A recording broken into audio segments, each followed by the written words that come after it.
Welcome back friends. આગળના લેક્ચરમાં આપણે સૂક્ષ્મજીવોના ફાળા વિશેની જે બાયોગેસમાં ચર્ચા કરી છે અને ગોબર ગેસની આખી જે કોઈ પણ બાયોગેસની ગોબર ગેસની જે આખી રચના છે એના વિશે પણ એમાં આપણે વાત પૂરી કરી હતી.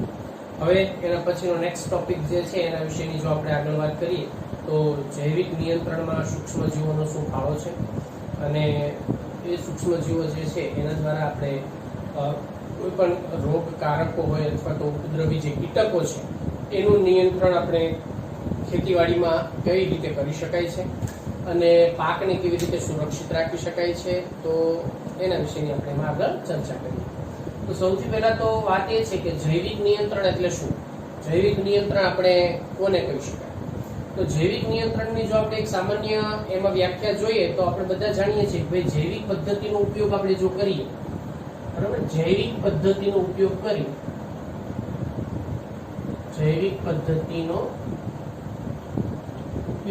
જૈવિક પદ્ધતિ એટલે સૂક્ષ્મજીવોનો ઉપયોગ, એટલે યાદ રાખવાનું. બરાબર, આપણે સૂક્ષ્મજીવોનો અથવા તો કીટકોનો ને એનો ઉપયોગ કરવાનો છે. જૈવિક પદ્ધતિનો ઉપયોગ કરી અને જે કોઈ પણ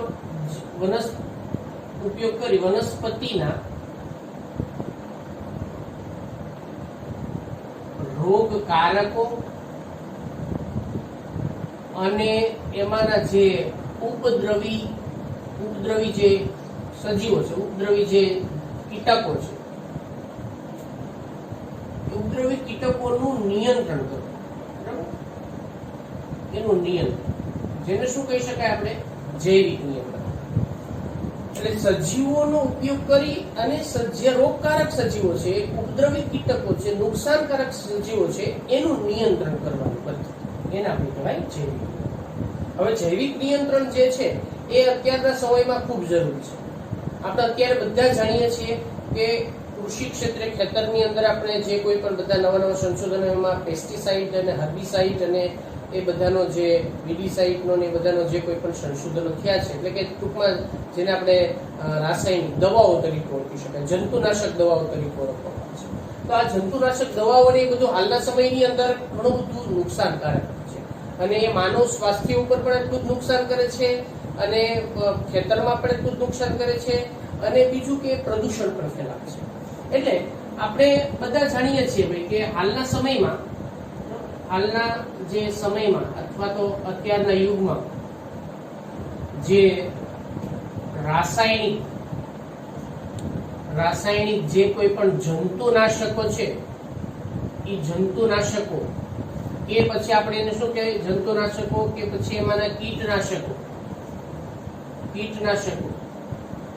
જે નુકસાનકારક છે, આનો અત્યારે વપરાશ પણ વધતો જાય છે. થોડુંક પણ કંઈક પણ રોગના ચિહ્નો દેખાય એટલે તરત આપણે શું કરીએ ભાઈ, તો કે દવા છાંટી દઈએ. પણ આ દવા કેટલી નુકસાનકારક અસર ઉત્પન્ન કરી શકે છે એના વિશે આપણે માહિતી ઘણી વખત હોતી નથી.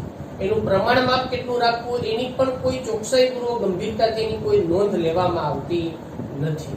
બરાબર, એટલે એ કીટનાશકો જે છે એ નુકસાનકારક છે, જે ભૂમિનું પ્રદૂષણ કરે છે, એ ભૂમિ પ્રદૂષણ. આટલું જ નહીં ભાઈ, એ પાણી, હવા, એટલે સામાન્ય રીતે આપણે પર્યાવરણ કહી શકાય ને, બરાબર, વગેરેનું પ્રદૂષણ કરે છે, અને બીજી એક ખાસ એ છે કે એ વનસ્પતિ પર પણ અસર દર્શાવે છે. વનસ્પતિ ઉપર પણ કંઈક થોડી ઘણી તો નુકસાનકારક અસર તો દર્શાવતી જ હોય, કે ફાયદાકારક જ હોય એવું જરૂરી તો નથી. અને બીજી એક વાત એમાં ખાસ એ છે કે તે એટલે કે જંતુનાશક દવાઓ, બરાબર, જે એમાં ફાયદાકારક એટલે શું? ફાયદાકારક એટલે કેટલાક સજીવો એમાં એવા હોય કે જે ખેતરમાં જે વનસ્પતિને જરૂરી છે, જેમ કે નાઇટ્રોજન સ્થાપન કરતા બેક્ટેરિયા હોય, અળસિયા હોય જમીનમાં, એ બધું જરૂર છે. દવા છાંટીએ તો એના ઉપર પણ અસર તો થવાની જ છે ને આપણે. તો એ જે આ બધા શું કહેશું આપણે, તો કે ફાયદાકારક સજીવો. એ ફાયદાકારક સજીવો જે છે ને, ફાયદાકારક સજીવોને પણ એનાથી શું થાય છે, તો કે નુકસાન પહોંચે છે, નુકસાન થાય છે. એટલે જેથી કરીને ઉલટાના આપણે એ ફાયદાકારક કીટકો જે છે એને આપણે નુકસાન પહોંચાડતા હોય છે. આ ઝેરી રસાયણોનો આપણે છંટકાવ કરીએ તો એના પરિણામે જે સજીવો ફાયદાકારક છે એ સજીવોને પણ આપણે એમાં નુકસાન પહોંચાડતા હોય છે. તો હવે આપણે એમાં શું કરવું જોઈએ? તો હવે એના પછી આપણે કરવું જોઈએ જૈવિક નિયંત્રણ જે છે એ જૈવિક નિયંત્રણ લાગુ પાડી અને ઉપદ્રવી જે જંતુઓ છે અથવા તો ઉપદ્રવી જે સજીવો છે એનો કઈ રીતે નાશ કરી શકાય તો એના વિશેની આપણે એમાં વાત કરીએ. તો ઉપદ્રવીઓનું નિયંત્રણ કેવી રીતે કરવું? ઉપદ્રવીનું નિયંત્રણ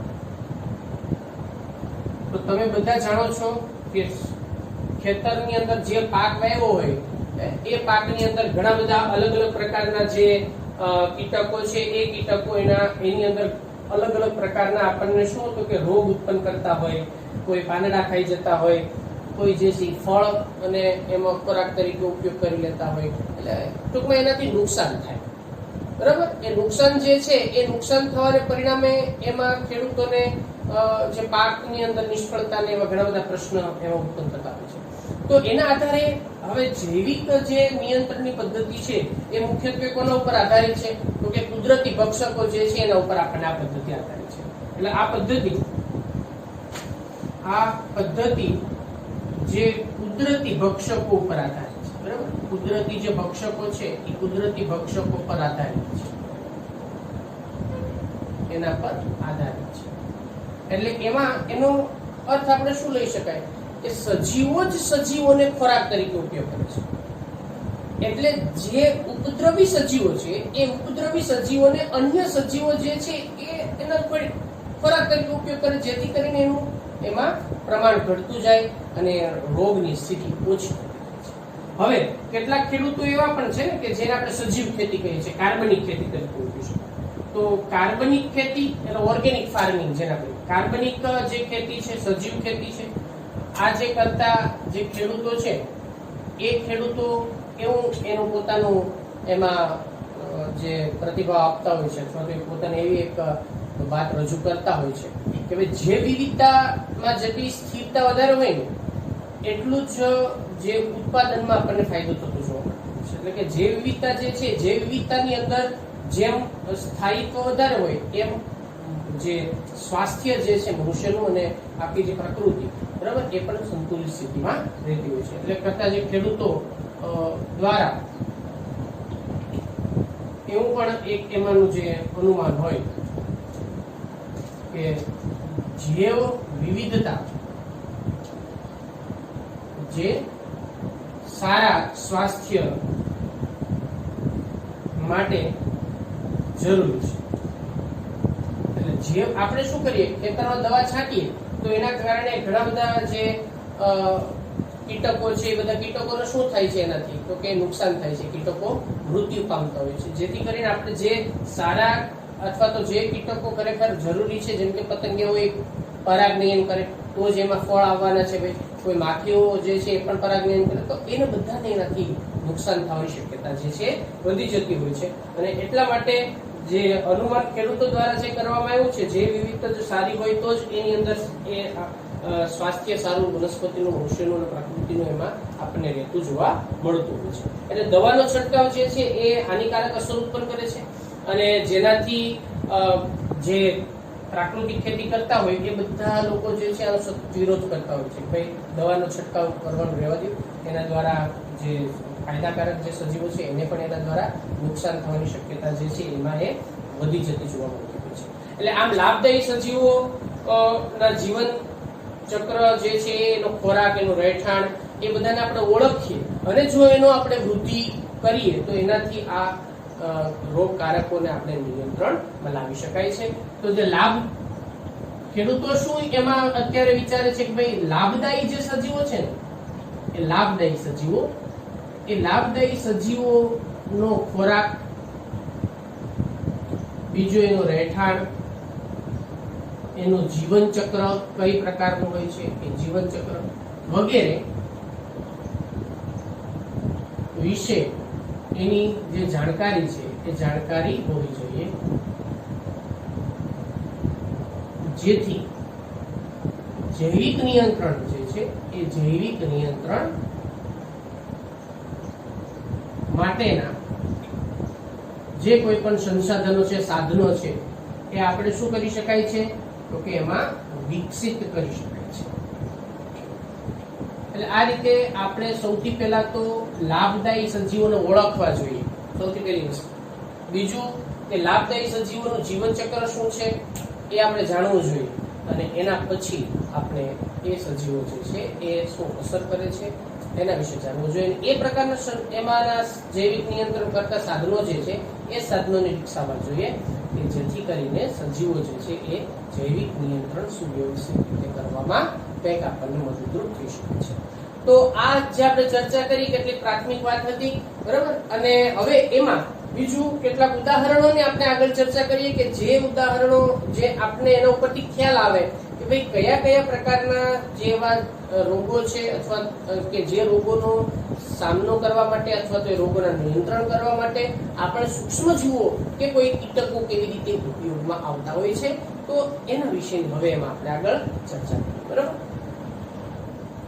ચલો હવે આપણે એમાં આગળ જે ચર્ચા કરીએ કે ભાઈ કેટલાક જે ઉપદ્રવી અથવા જંતુઓ હોય, રોગકારકો, એના નિયંત્રણ માટે કેટલાક સજીવોનો જે આપણે ઉપયોગ જે છે, સૂક્ષ્મજીવો હોય કે પછી ફૂગ હોય કે એનો ઉપયોગ કેવી રીતે થાય છે એના વિશે હવે આપણે વાત કરીએ.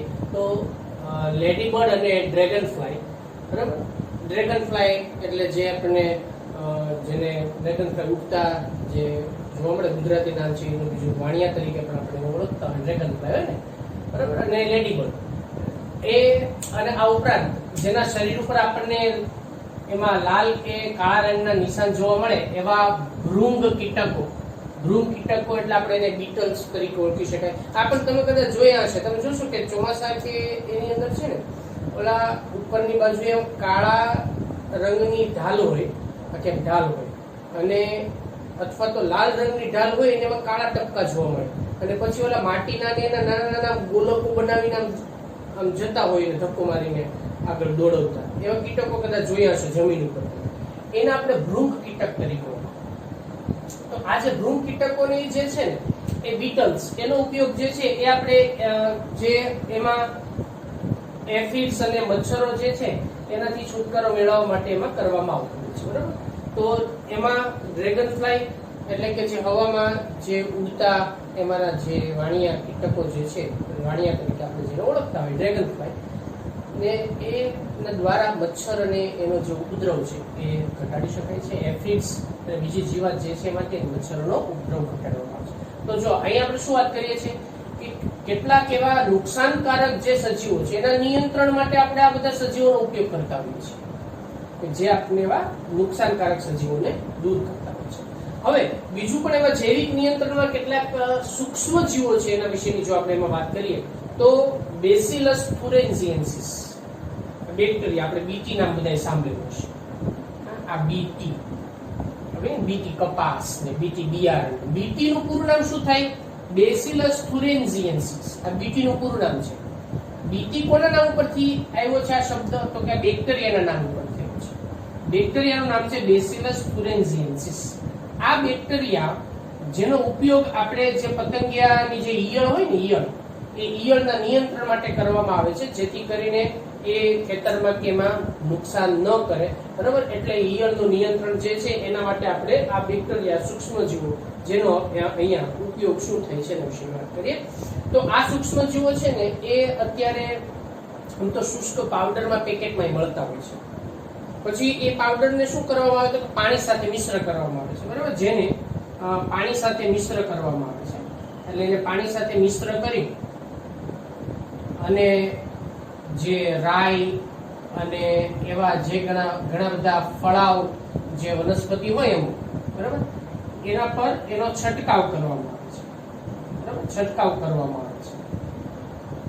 હવે એનાથી શું થાય કે હવે ત્યાં જે એમાં પતંગિયાને જે કોઈ પણ એમાંના જે ડીંબ હોય, ડીંબ લાર્વા જેને આપણે કહીએ છીએ, એટલે જેથી ડીંબ તેનો ખોરાક તરીકે ઉપયોગ કરે છે, બરાબર. એનો ખોરાક તરીકે ઉપયોગ કરે એટલે એના પાચન માર્ગની અંદર આ જે સૂક્ષ્મ જીવ જે છે એ એના પાચન માર્ગમાં દાખલ થાય છે, બરાબર? જેથી ડિંબ જે છે એ ડિંબના પાચન માર્ગમાં દાખલ થાય છે અને જેથી તેની જે વિષકારક, બરાબર, એટલે ઝેરી અસરથી, વિષકારક અસરથી એ ડિંબ મૃત્યુ પામે છે. એનો પાચન માર્ગ જે છે એ પાચન માર્ગ ફાટી જાય એની અંદર, બરાબર, એટલે ડિંબ શું થયું તો તે મૃત્યુ પામે છે. આમ એનો ઉપદ્રવ જે છે એ કીટકોનો એ શું થતો જાય છે તો કે ઘટતો જાય છે. એટલે આ રીતે એ ડિંબ ઉપર એ વિષકારક અસર ઉત્પન્ન કરે છે, જેથી કરીને એ ડિંબ જે છે એ એટલે કે જે ઈયળ એનું નિયંત્રણ આપણે આપોઆપ આ રીતે કરી શકાય, જેથી કરીને પાકને નુકસાન થતો બચાવી શકાય છે.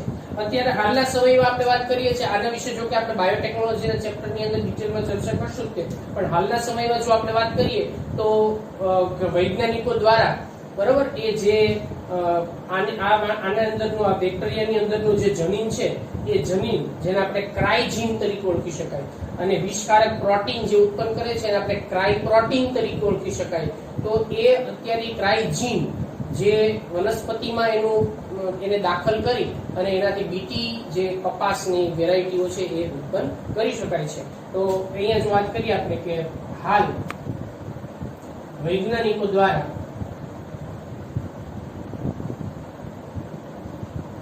તેનું જનીન વનસ્પતિમાં દાખલ કરી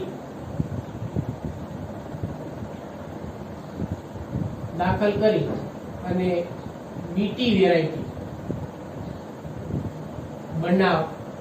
બનાવવામાં આવે છે.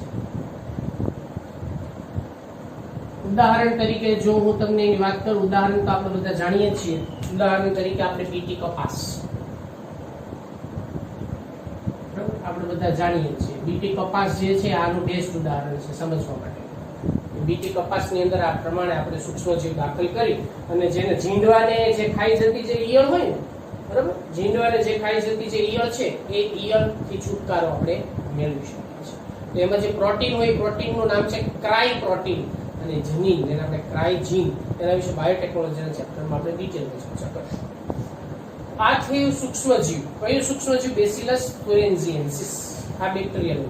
હવે એના પછી જો આગળ વાત કરીએ તો એક ફૂગ છે, જે ફૂગનું નામ છે ટ્રાઇકોડર્મા ફૂગ, બરાબર. તો ટ્રાઇકોડર્મા એ મુક્તજીવી ફૂગ છે અને કેટલાક રોગિષ્ટ પાક જે છે એ રોગિષ્ટ પાકની સારવારમાં એનો ઉપયોગ થાય છે. આ ફૂગ સામાન્ય રીતે વનસ્પતિની અંદરના મૂળમાં જોવા મળે છે અને જે ઘણા બધા રોગકારકોને એની સામે જૈવિક નિયંત્રણ માટે પણ એ મદદરૂપ થતી જોવા મળતી હોય છે. તો ટ્રાઇકોડર્મા મુક્તજીવી ફૂગ છે, મૂળમાં રહેતી હોય છે અને અસરકારક જૈવિક નિયંત્રણ તરીકે વર્તે છે, બરાબર. હવે એના પછી વાયરસ, કે જે આપણે પહેલા વાત કરી એમાં અલગ અલગ જે કોઈ પણ એમાંના સજીવો છે એના વિશેની વાત કરી, સૂક્ષ્મજીવની વાત કરી, પછી ફૂગની વાત કરી, હવે વાયરસની વાત કરી. જો યાદ રાખવાની સરળ રીત છે, બરાબર, આ ટોપિકને, અને બહુ અગત્યનો ટોપિક છે, ઓબ્જેક્ટિવ માટે તે અને એમાં ડિસ્ક્રિપ્ટિવ પ્રશ્નોમાં બંને માટે અગત્યનો ટોપિક છે. હવે એના પછી એક વાયરસ જેનું નામ છે બકુલો વાયરસ. બકુલો વાયરસ નામ એ ઝડપથી યાદ રહી જાય એવું છે. તો બકુલો વાયરસ જે છે એ વાયરસ એ કીટકો અને અન્ય જે કોઈ પણ સંધિપાત સમુદાયની અંદરના જે સજીવો છે ને એમાં એ રોગ ઉત્પન્ન કરે છે, બરાબર. અને આ જે વાયરસ છે એ વાયરસનો સમાવેશ એટલા માટે એમાં ન્યુક્લિયો પોલીહેડ્રોવાયરસની પ્રજાતિમાં કરવામાં આવે છે અને એ વાયરસની મદદથી આપણે જે એમાં લઘુવર્ણપટીય જે કીટકીય પ્રયોજન છે, જે કીટકીય પ્રયોજન જેને આપણે NSIA તરીકે ઓળખીએ છીએ, તો આ લઘુવર્ણપટીય કીટ પ્રયોજનમાં પણ આ વાયરસ જે છે એનો ઉપયોગ કરવામાં આવે છે અને જેની અંદર કેટલીક નુકસાનકારક છે, કેટલીક ફાયદાકારક છે, આ બધી બાબતો ચેક કરવા માટેની આ એક આખી લઘુવર્ણપટીય પદ્ધતિ છે. અને જે વાયરસ એ સામાન્ય રીતે અન્ય કોઈ પણ જે વનસ્પતિ છે કે પક્ષીઓ છે, મનુષ્ય છે અન્ય કોઈ પણ એવા ફાયદાકારક જે કીટકો છે એના ઉપર કોઈ પ્રકારની નુકસાનકારક જે કોઈ પણ અસર છે એ દર્શાવતો નથી. એટલા માટે આ વાયરસનો ઉપયોગ આના માટે આ પદ્ધતિ જે છે એના માટે ખાસ કરવામાં આવતો હોય છે. તો આવી રીતે સૂક્ષ્મ સજીવોનો ઉપયોગ કરી અને નુકસાનકારક સજીવો જે છે એ નુકસાનકારક સજીવોનો આપણે એમાંથી જે નાશ કરી શકાય એની પદ્ધતિ એટલે આપણે શું કહીએ છીએ જૈવિક નિયંત્રણ પદ્ધતિ. અને આના માટે અત્યારે એક પ્રોગ્રામ આખો જે છે જેને આપણે IPM એટલે ઇન્ટિગ્રેટેડ પેસ્ટ મેનેજમેન્ટ બરાબર એનો ઉપયોગ કરી અને જે કોઈ પણ એવા જે સંવેદી નિવસન તંત્રીય જે કેટલાક વિસ્તારો છે કે જેમાં આ પ્રકારના ઘણા બધા રોગચાળો વધારે એમાં આવા રોગકારકો દ્વારા ફેલાવતો હોય તો એની મદદથી આખું નિયંત્રણ કરી શકાય. અને સજીવોની મદદથી જ સજીવોનું નિયંત્રણ જે છે જેથી આપણે જંતુનાશક દવાઓ અને બધાનો છંટકાવમાંથી છુટકારો મળી જાય એટલે ખેડૂતોને એનો પણ આર્થિક ફાયદો થાય અને નિવસન તંત્રમાં જે વિવિધતા છે એ પણ જળવાઈ શકે છે. એના માટેનો આ એક માત્ર બેસ્ટ વિકલ્પ આપણે એમાં ગણવામાં આવે છે. તો આના ટોપિક વિશેની વાત આપણે પૂરી કરીએ. જૈવિક નિયંત્રણમાં સૂક્ષ્મજીવો. નેક્સ્ટ ટોપિક આગળના લેક્ચરમાં ચર્ચા કરીએ.